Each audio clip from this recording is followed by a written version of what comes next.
The book of Revelation is filled with vivid visions and rich symbolic imagery that reveal God's plan for redemption and the final victory of Christ. Now a great sign appeared in heaven. A woman clothed with the sun, with the moon under her feet, and on her head a garland of 12 stars. Then, being with child, she cried out in labor and in pain to give birth. And another sign appeared in heaven. Behold, a great fiery red dragon having 7 heads and 10 horns, and 7 diadems on his heads. His tail drew a third of the stars of heaven and threw them to the earth. She bore a male child who was to rule all nations with a rod of iron, and her child was caught up to God and his throne.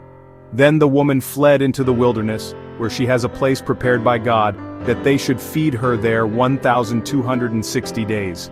The woman represents the people of God, Israel in the Old Testament context, and the faithful church in the New Testament context.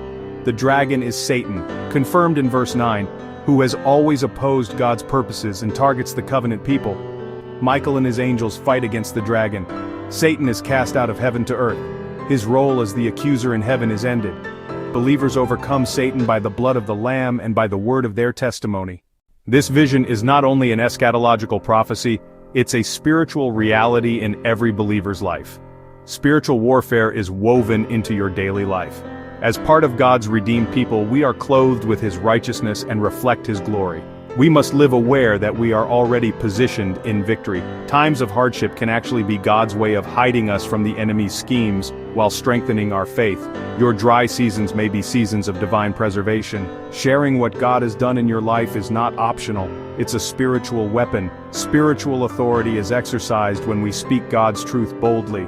Father, thank you for revealing the victory of Christ over every enemy. Help me to stand clothed in your righteousness, aware of the spiritual battles but confident in your protection. In what areas of your life do you sense the enemy's opposition most strongly? How has God used a wilderness season in your life for growth or protection?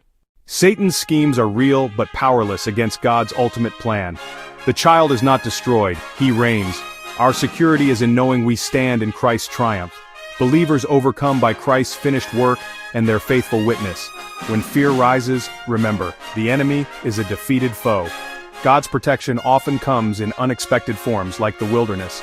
Trust God in your dry seasons, focusing on prayer, the Word, and quiet dependence on God. And they overcame him by the blood of the Lamb and by the word of their testimony, and they did not love their lives to the death. Revelation 12:11.